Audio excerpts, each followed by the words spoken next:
តោះអ្នកប្រើប្រាស់ iPhone ទាំងអស់គ្នាដែលកំពុងតែអត់ហ៊ានឡើងទៅកាន់ version 26 ឥឡូវវាចេញ 26.1 អញ្ចឹង version នេះអ្នកនរគ្នាអាចតឡើងបានទេដោយសារតែអាពេលចេញដំបូងគឺវាអាចមានបញ្ហាដូចអ្វីដែលខ្ញុំគិតអញ្ចឹងហើយទូរស័ព្ទដៃរបស់ខ្ញុំពេលចេញដំបូងក៏ខ្ញុំអត់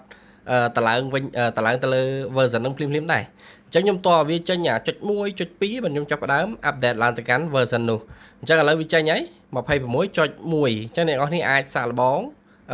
update ទៅលើទូរស័ព្ទដៃរបស់អ្នកទាំងអស់នេះបាន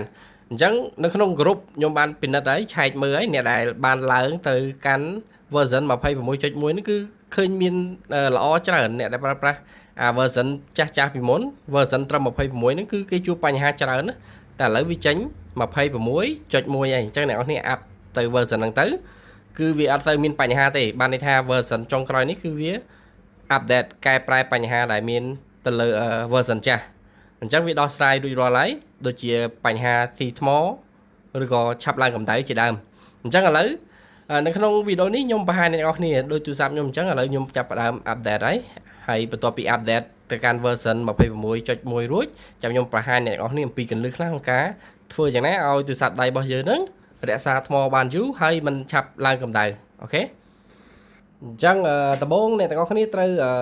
ចូលទៅកាន់ setting ដើម្បីទៅមើលត្រង់កន្លែង software update របស់យើងនៅក្នុង general ខាងក្រោមនេះអញ្ចឹង version ខ្ញុំគឺនៅ 18.7 នៅឡើយទេហើយអ្វីដែលយើងត្រូវ update បាទ update នៅខាងក្រោមនេះហើយខ្ញុំបញ្ជាក់អ្នកទាំងអស់គ្នាបន្តិចត្រង់កន្លែងនេះ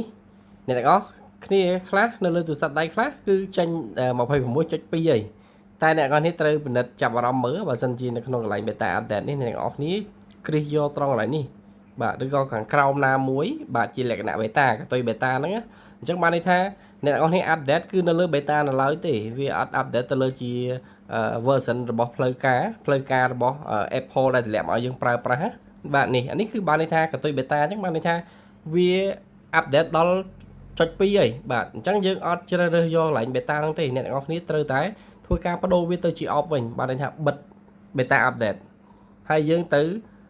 កាលណាបិទ beta update បានន័យថាគឺយើងនឹងទទួលបាននៅ version ជាផ្លូវការបាទមិនមែនជា beta ទៀតណា beta ហ្នឹងគឺបានន័យថា version ដែលគេកំពុងសាកល្បងឡើយទេបាទគេព្យាយាមសាកល្បងបន្តទៀតហើយដល់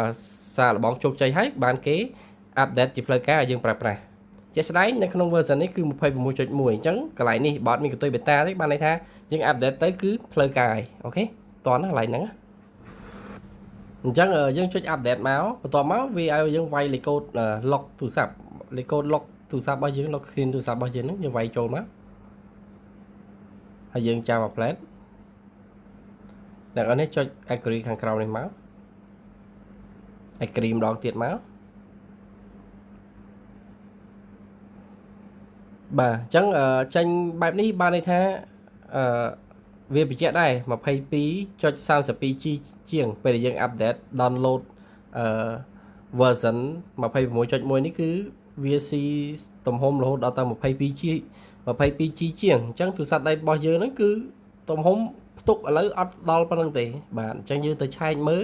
ទំហំផ្ទុកនៅលើទូរស័ព្ទដៃរបស់យើង storage នៃទូរស័ព្ទដៃរបស់យើងត្រង់នៃ about នេះមកដើម្បីពិនិត្យមើលថាតើយើងគ្រប់ 22 អត់ 22G អត់បាទជាក់ស្ដែងនេះ capacity available របស់យើងបាននៅសល់តែ 16.29G ហ្នឹងបាទអញ្ចឹងខ្ញុំទុករបស់ខ្ញុំតែ 128G ទេអញ្ចឹងវាស្ទើរវាអត់អាច update បានទេអ្វីដែលអ្នកគួរធ្វើហ្នឹងគឺយើងទៅលុបរូបភាពវីដេអូបាទជាពិសេសរូបភាពវីដេអូហ្នឹងហើយគឺវាស៊ីទំហំផ្ទុកច្រើនជាងគេហ្នឹងហើយលុបចោលខ្លះទៅហើយនឹងកម្មវិធីដែលយើងមិនបានប្រើលុបវាចោលអូខេលុបចោលរួចរាល់អ្នកទាំងអស់នេះចូលមក update ម្ដងទៀតបាទមិញហ្នឹងគឺខ្ញុំលុបហើយតែខ្ញុំគ្រាន់ថាធ្វើវីដេអូកាត់អញ្ចឹងណាបាទអញ្ចឹងខ្ញុំចូលម្ដងទៀតដើម្បីធ្វើការ update បាទអញ្ចឹងពេលដែលទំហំផ្ទុករបស់យើងគ្រប់គ្រាន់អស់ហើយបាទទំហំថ្មភាគរយថ្មរបស់យើងខ្ពស់ដែរបាទចាប់ពី50ឡើងលើទៅគឺអ្នកនរគ្នាអាច update បានហើយបាទគប្បីអ្នកនរគ្នាគួរតែប្រើ Wi-Fi ដើម្បីធ្វើការ update អញ្ចឹងចុច update គឺវាអត់ទាន់ដើរដំណើរការទេបាទវាកំពុងតែ update request អញ្ចឹងយើងទុកវាចោលរហូតបាទនេះវាជាក់ដែរ about 1 ម៉ោងបាទអញ្ចឹងខ្ទង់1ម៉ោងហ្នឹងគឺវាកំពុងតែ download និងតឡើង install iOS 21ដាក់នៅលើទូរស័ព្ទដៃរបស់យើងហើយ chắc là to bị dư tục từ sạch đây cho thấy cứ viên đang load alert về na rồi lấy install đang tải lang rồi cứ viên đang load bài này bạn chẳng viên cầm phong tái thôi cả tải lang version mà phải một mùi chốt mùi nó lên từ sạch đây bao giờ này vậy dân tới trăm nắng dân trăm tung và hai chị bay tới buôn tí đáy mà tam nhom trăm á bạn này này chẳng dân trăm xanh đó nè chắc là to bị trăm tung và hai bà phải gì pram này tí cứ vì tranh bạn này tranh về khám dương ấy chẳng những hồi lăng tờ lơ muối hay lấy vay lấy cô đấy kì bạn lấy cô lốc từ sắp bao giờ lấy cô ấy kia là vay cho mà bà chẳng và to mà tiết lại ní nhưng mà cho do trò lại continue và vì chị giờ ấy thà survey update complete cho continue mùi máu và to mà tiết lại nhờ ní nó đôi chia cái hao AI vậy nhưng trongប្រើthế nhưng bật về nhưng set up later chỉ cần cầu được nhôm chẳng mắt bà hay là ní vì này nom dưỡng bà hà dưỡng chẳng như mạch call vì thế dương chụp continue là hồ tới cần cầu nữa ok welcome chẳng này có thể chơi get start cần cầu nên mùi máu bà chẳng là ní cứ chỉ biết không cá active nó lớn từ sạch đây bao giờ là vấn là mày ở tại ca thom đà là vấn cứ dương phương trắng chẳng và to pi này có này update lao từ can version 1.1.1 នេះរួចរាល់ខ្ញុំសូមបង្ហាញអ្នកនរអំពីកលឹះខ្លះក្នុងការរក្សាថ្មរបស់យើងឲ្យនៅល្អមិនឲ្យក្តៅបាទកុំឲ្យក្តៅជាងមុនហើយកុំឲ្យវាជួបបញ្ហាផ្សេងដែលមានដែលកើតមានឡើងនៅលើ version នេះអញ្ចឹងរបៀបដែលខ្ញុំធ្វើជាប្រចាំហ្នឹងគឺខ្ញុំអត់ភ្លេចទេបាទយើងចូលទៅកាន់ setting មកបន្ទាប់មកយើងមើលនៅត្រង់កន្លែងgeneral កន្លែងហ្នឹងអ្នកនរគ្នាត្រូវមើលត្រង់កន្លែង background app refresh បាទជាទូទៅខ្ញុំប្រើ iPhone គឺខ្ញុំចូលទៅកន្លែងហ្នឹងមុនគេបាទកន្លែងហ្នឹងគឺបិទនៅពេលដែលយើងបិទរួចរាល់ពេលដែលយើង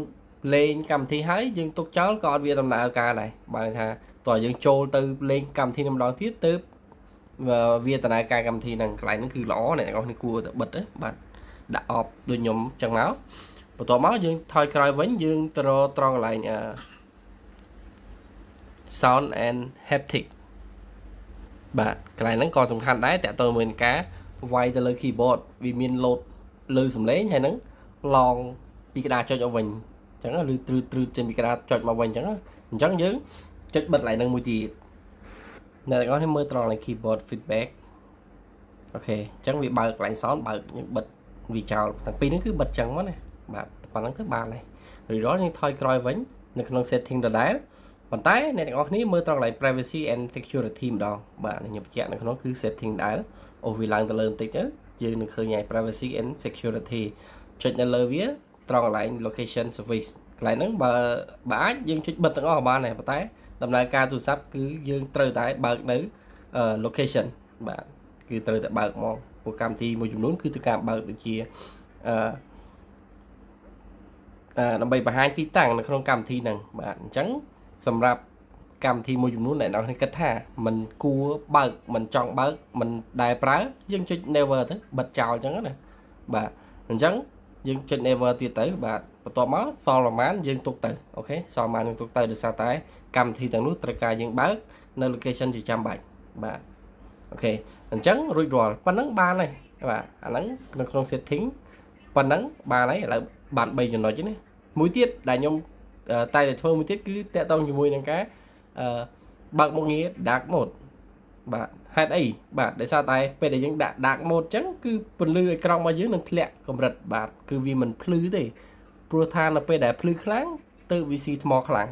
តោះណាកន្លែងហ្នឹងអញ្ចឹងយើងព្យាយាមដាក់ dark mode មកបាទដើម្បីជួយសំចៃថ្មយើងបន្ថែមទៀតខ្ញុំធ្វើតែប៉ុណ្្នឹងទេអូខេអញ្ចឹងរួចរាល់ហើយអ្នកនរគ្នាសាកល្បង enjoy ទៅលើ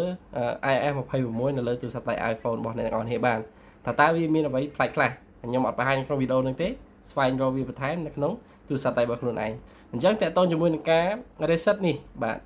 អ្នកនរគ្នាចុចត្រង់កន្លែង reset all setting ខាងលើនេះបាទអាហ្នឹងហេតុអីបាទបើសិនអ្នកនរគ្នាសេរី setting ច្រើនហើយញ៉ៃភ្លេចខ្លួនឯងបាទសេរីនឹងដល់ណាដល់ណីអញ្ចឹងអ្នកនរគ្នាអាចជ្រើសរើសត្រង់កន្លែង reset